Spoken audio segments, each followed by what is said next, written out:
जय श्री बालाजी महाराज, श्री शिवाय नमस्तुभ्यम। ईश्वर की कृपा आप सब पर बनी रहे।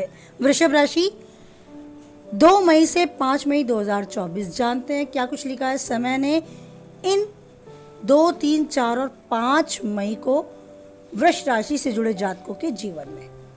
वृष राशि से जुड़े जातकों के लिए इस समय मनचाही सफलता पाने के लिए अपने काम को समय पर और बहुत सूझबूझ के साथ करने के लिए आपको आगाह करता है। ये समय कहता है कि आपके विरोधी सक्रिय भी रहेंगे और आपको अपने स्वजनों और शुभ चिंतकों से समय पर मदद कुछ अपेक्षाकृत कम मिल पाएगी। आपको अपने कार्य को पूरा करने के लिए थोड़ी अधिक भागदौड़ करनी पड़ सकती है।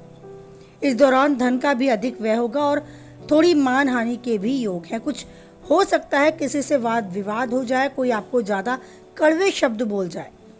पैतृक संपत्ति की प्राप्ति में भी अड़चनें आ सकती हैं, तो उस और ज़्यादा उलझने की आवश्यकता अभी नहीं है। यदि आप भूमि या भवन के खरीदने बेचने की सोच रहे हैं तो ऐसा करने से पहले अपने इष्ट मित्रों शुभ चिंतकों से ज़रूर सलाह लें। साथ ही किसी भी कागज़ पर सोच समझकर ही हस्ताक्षर करें। जल्दबाजी में कोई भी इस तरह का फैसला ना लें कि बाद में आपको पछताना पड़े।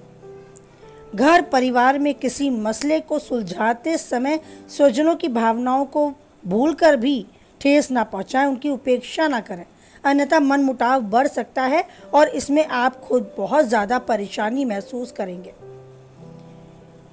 थोड़ा राहत भरा समय आपका जाएगा 4 और 5 मई के आसपास। हो सकता है वो समय आपको अपने इष्ट मित्र या किसी नज़दीकी एक ऐसे दोस्त, ऐसे रिश्तेदार या परिजन के साथ अपनी भावनाओं को व्यक्त करने का भरपूर समय मिले और साथ बिताया वो पल आपको एक राहत सुकून भी दे।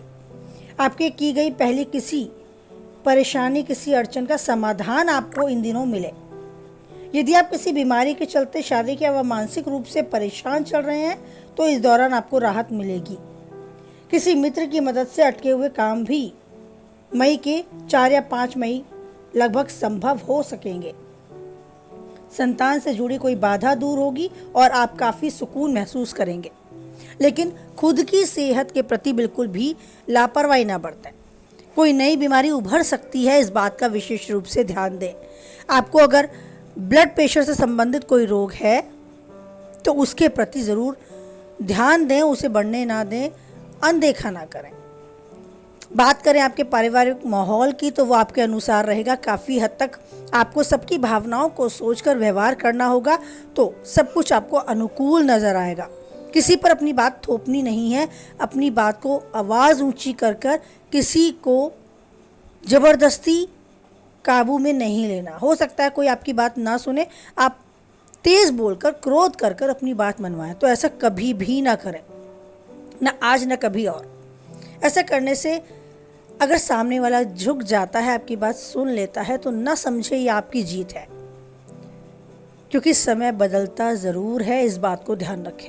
आज आपका है तो कल उसका भी होगा या किसी तीसरे का भी होगा, तो हो सकता है वो समय पलटकर आपको एक ऐसा जवाब दे जो आपको आज किए गए इस कर्म की याद भी दिलाए। तो ऐसा काम करें ही नहीं कि आपको बाद में पछतावा हो। अपने जीवन साथी के साथ भी छोटी किसी बात पर मनमुटाव हो सकता है, लेकिन समय के साथ वो खुद ही सही भी होगा। आपसी बातचीत, आपसी विचार से उस बात को सुलझा लें। अगर अभी आप सिंगल हैं, वैवाहिक जीवन में बदलना चाहते हैं, तो अभी शायद कुछ समय आपको रुकना ही होगा। ये समय आपके पक्ष में नहीं है।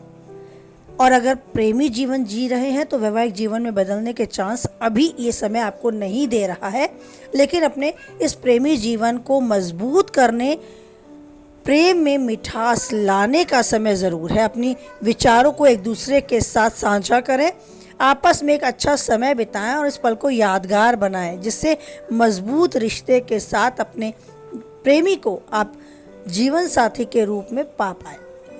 तो ये समय आपको काफ़ी अच्छे अनुभव करा कर जाएगा, जो जीवन में भविष्य में आपके लाभप्रद होंगे। आपको दूरी बनाकर रखनी है उन लोगों से, विशेषकर जो आपसे ईर्ष्या करते हैं, जिनके विचार आपसे मैच नहीं होते या आपके विरोधी के रूप में आप उनको देखते हैं, तो उनसे आप ज़रूर दूरी बनाएं और अपनी भावी योजनाओं के विषय में ज़रूर अपने मन में ही रखकर अभी कार्य करें, उनसे या किसी और से ज़्यादा डिस्कस करने से बचें। बाकी काफ़ी हद तक ये समय आपके पक्ष में है, क्योंकि स्थितियाँ प्रतिकूल होती हैं लेकिन अनुकूल भी होती रहती हैं अगर आप ईश्वर पर एक अटूट विश्वास रखते हैं और महसूस करते हैं कि वो ईश्वर आपके साथ है। और महसूस करने का सिर्फ और सिर्फ एक आसान तरीका है, हर काम में उस ईश्वर को याद करें। जो भी हो रहा है, अच्छा तो अच्छा और बुरा तो बुरे में भी उस ईश्वर का स्मरण करें कि इसमें क्या कुछ छिपा था जो ये पल मेरे लिए आया। क्या ईश्वर की क्या भूमिका है, क्या चाहता है वो कि ये पल दुख का, परेशानी का मेरे समक्ष आया। कहीं ऐसा तो नहीं कि वो मुझे इन सब चीज़ों के बीच से निकाल कर बाहर ले जाने के लिए साथ खड़ा है। कहीं ऐसा तो नहीं कि वो ऐसा हार्ड क्वेश्चन पेपर मेरे लिए इसीलिए बना बैठा है क्योंकि वो जानता है कि मैं उसके लायक हूँ। ज़रूर मैं जीवन की बड़ी परेशानियों को भी आसानी से सुलझाता हुआ, जीवन में सुकून पाता हुआ और आस्था बनाकर इस ईश्वर पर अपना यापन कर सकता हूँ। ऐसा अटूट विश्वास रखें कि जीवन में कुछ भी हो जाए, वो ईश्वर हमेशा आपके समक्ष होता है, आपको फंसने नहीं देता उन परेशानियों के बीच में, आपको निकाल कर बाहर ज़रूर वही लाता है। तो आने वाली चुनौतियों का सामना करते चलें और उस ईश्वर का धन्यवाद करते चले कि उसने आपको स्वस्थ शरीर और स्वस्थ मस्तिष्क दिया है और हर चुनौती का सामना करने के लिए सक्षम भी किया है।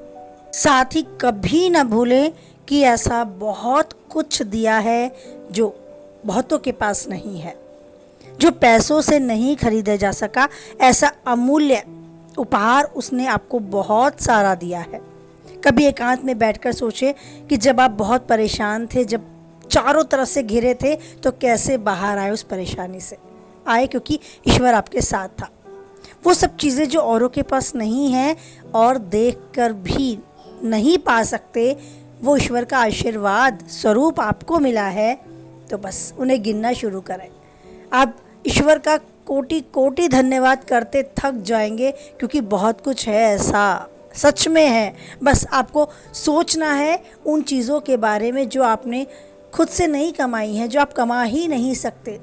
एक आनंद, एक सुख, एक सुकून वो ईश्वर आपको देता है। जब भी वो पल आपके जीवन में ईश्वर लाता है तो ना भूलें कि ये ईश्वर का एहसास है पास होने का।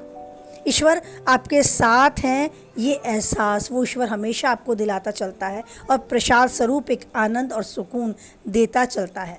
तो आपके जीवन में आनंद, सुकून और राहत यूं ही आते रहें। जो आप चाहते हैं वो पाते रहें और उन्नति के शिखर तक आप यूं ही बढ़ते रहें।